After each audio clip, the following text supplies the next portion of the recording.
हम प्रार्थना करेंगे, कबूली करेंगे। जब हम प्रार्थना कबूली करते हैं, अंगीकार करते हैं, तो हमने अगर इंग्लिश में करना है इंग्लिश में कीजिए, हिंदी में करना है हिंदी में कीजिए, और अगर आप अपनी भाषा में समझ के साथ करना चाहते हैं अपनी भाषा में समझ के साथ कीजिए, लेकिन हमें मुँह से बोलकर इसे कबूल करना बेहद ज़रूरी है। Dear father, I pray for nations of the world today that your will and purpose be established everywhere. May the hearts of leaders and those in authority be yielded to do and follow what's right. And I declare that the power and influence of those who have set their hearts to do evil be cut off, and their desires thwarted. In Jesus' name, the Church prevails and dominates by the power of the Spirit. Amen.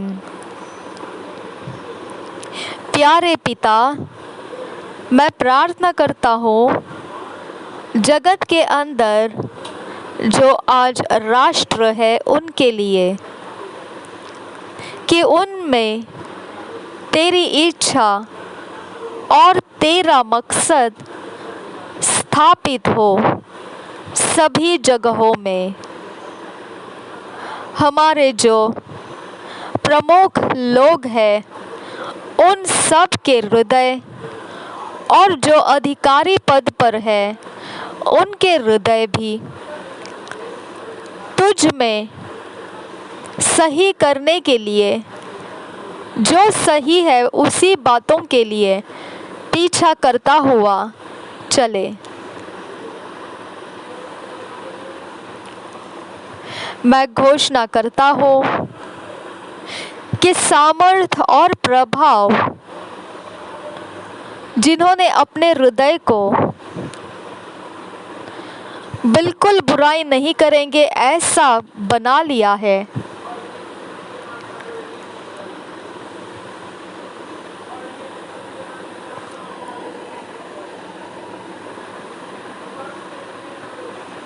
और जो लोग उस सामर्थ के प्रभाव में जो बुराई का है उस पर अपना मन लगाए हुए हैं, उन लोगों के वो मन लगाए हुए हृदयों को हम कटवा देते हैं और उनकी इच्छाओं को हम भटका देते हैं। प्रभु यीशु के नाम में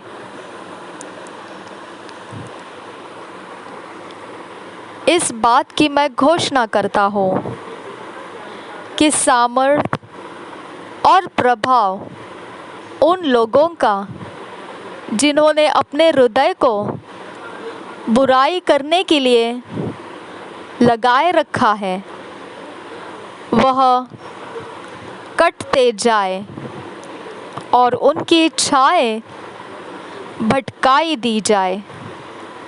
यीशु के नाम में कलीसिया प्रबल हो और प्रभुत्व करे पवित्र आत्मा की सामर्थ के साथ। आमीन।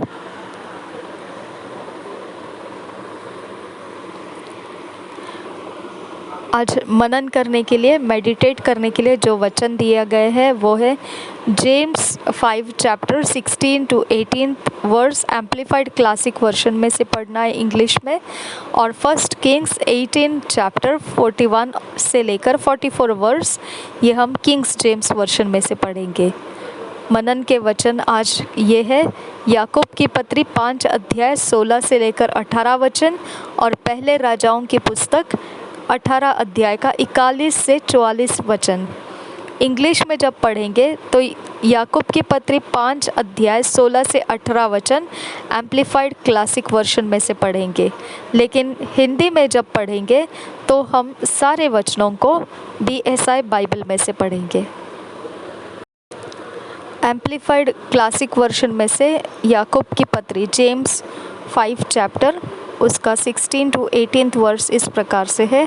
Confess to one another therefore your faults, your slips, your false steps, your offences, your sins, and pray also for one another that you may be healed and restored to a spiritual tone of mind and heart. The earnest, heartfelt, continued prayer of a righteous man makes tremendous power available, dynamic in its working. ये वचन इस प्रकार से है और आगे 17 वचन। Elijah was a human being with a nature such as we have, with feelings, affections, and a constitution like ours, and he prayed earnestly for it not to rain, and to no rain fell on the earth for 3 years and 6 months.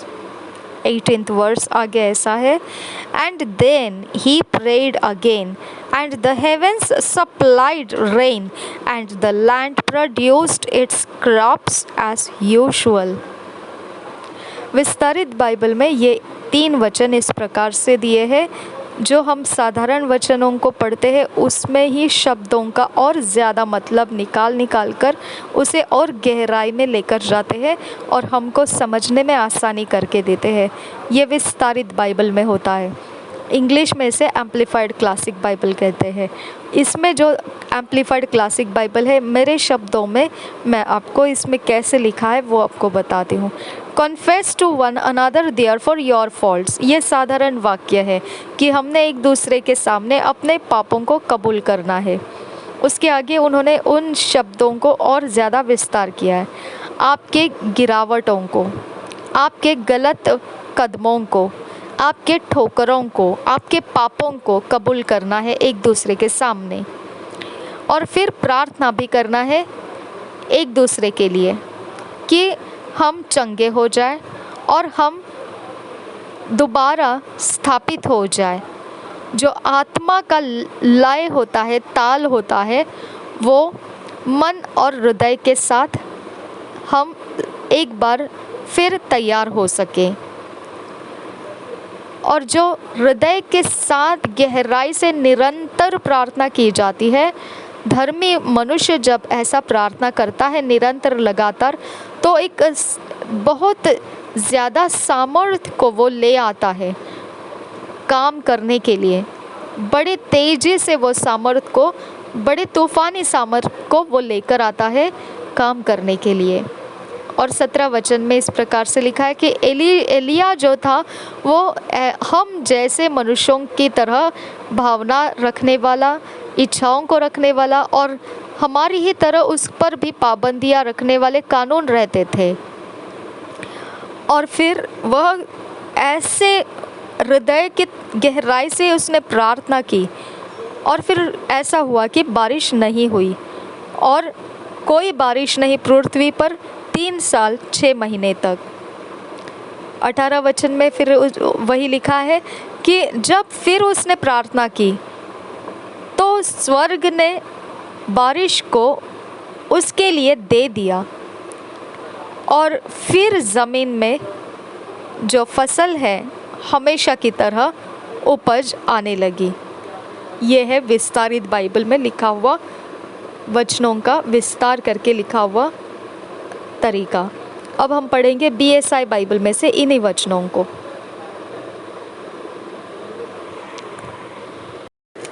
याकूब की पत्री 5 अध्याय 16, 17 और 18 वचन। इसलिए तुम आपस में एक दूसरे के सामने अपने अपने पापों को मान लो और एक दूसरे के लिए प्रार्थना करो जिससे चंगे हो जाओ। धर्मी जन की प्रार्थना के प्रभाव से बहुत कुछ हो सकता है। एलिया भी तो हमारे समान दुख सुख भोगी मनुष्य था और उसने गिड़गिड़ा कर प्रार्थना की कि मेह न बरसे, और 3.5 वर्ष तक भूमि पर मेह नहीं बरसा। फिर उसने प्रार्थना की तो आकाश से वर्षा हुई और भूमि फलवंत हुई। और एक बार पढ़ेंगे, इसलिए तुम आपस में एक दूसरे के सामने अपने अपने पापों को मान लो और एक दूसरे के लिए प्रार्थना करो जिससे चंगे हो जाओ। धर्मी जन की प्रार्थना के प्रभाव से बहुत कुछ हो सकता है। एलिया भी तो हमारे समान दुख सुख भोगी मनुष्य था और उसने गिड़गिड़ा कर प्रार्थना की कि मेह न बरसे, और 3.5 वर्ष तक भूमि पर मेह नहीं बरसा। फिर उसने प्रार्थना की तो आकाश से वर्षा हुई और भूमि फलवंत हुई। 1 किंग्स 18th chapter 41 से 44 verse.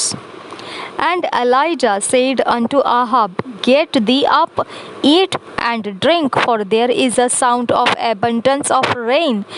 So Ahab went up to eat and to drink, and Elijah went up to the top of Carmel, and he cast himself down upon the earth and put his face between his knees, and said to his servant, Go up now, look toward the sea. And he went up and looked and said, There is nothing. And he said, Go again 7 times. And it came to pass at the 7th time that he said, Behold, there ariseth a little cloud out of the sea, like a man's hand. And he said, Go up, say unto Ahab, Prepare thy chariot, and get thee down, that the rain stop thee not. और एक बार पढ़ते हैं 1 Kings 18th chapter 41 से 44. And Elijah said unto Ahab, Get thee up, eat and drink, for there is a sound of abundance of rain. So Ahab went up to eat and to drink. And Elijah went up to the top of Carmel, and he cast himself down upon the earth and put his face between his knees, and said to his servant, Go up now, look toward the sea. And he went up and looked and said, There is nothing. And he said, Go again 7 times. And it came to pass at the 7th time that he said, Behold, there ariseth a little cloud of the sea, like a man's hand. And he said, Go up, say unto Ahab, Prepare thy chariot, and get thee down, that the rain stop thee not. पहला राजा 18 अध्याय, पहले राजाओं की पुस्तक और 18 अध्याय उसका 41 वचन से 44 वचन तक। फिर अकाल की समाप्ति के विषय में ये 41 वचन से पढ़ेंगे। फिर एलिया ने आहाब से कहा, उठकर खा पी, क्योंकि भारी वर्षा की सनसनाहट सुन पड़ती है। तब आहाज खाने पीने चला गया, और एलिया करमेल की चोटी पर चढ़ गया और भूमि पर गिरकर अपना मुँह घुटनों के बीच किया, और उसने अपने सेवक से कहा, चढ़कर समुद्र की ओर दृष्टि करके देख। तब उसने चढ़कर देखा और लौटकर कहा, कुछ नहीं दिखता। एलिया ने कहा, फिर 7 बार जा। 7वें बार उसने कहा, देख, समुद्र में से मनुष्य का हाथ सा एक छोटा सा बादल उठ रहा है। एलिया ने कहा, आहाब के पास जाकर कहे, रथ जुतवाकर नीचे जा, कहीं ऐसा न हो कि तो वर्षा के कारण रुक जाए। और एक बार पढ़ेंगे पहले राजाओं की पुस्तक 18 अध्याय 41 से 44 वचन, अकाल के समाप्ति के विषय में ये। फिर एलिया ने आहाब से कहा, उठकर खा पी, क्योंकि भारी वर्षा की सनसनाहट सुन पड़ती है। तब अहाब खाने पीने चला गया और एलिया करमेल की चोटी पर चढ़ गया और भूमि पर गिरकर अपना मुँह घुटनों के बीच किया और उसने अपने सेवक से कहा, चढ़कर समुद्र की ओर दृष्टि करके देख। तब उसने चढ़कर देखा और लौटकर कहा, कुछ नहीं दिखता। एलिया ने कहा, फिर 7 बार जा। 7वीं बार उसने कहा, देख, समुद्र में से मनुष्य का हाथ सा एक छोटा बादल उठ रहा है। एलिया ने कहा, अहाब के पास जाकर कहे, रथ जुतवा कर नीचे जा, कहीं ऐसा न हो कि तू वर्षा के कारण रुक जाए।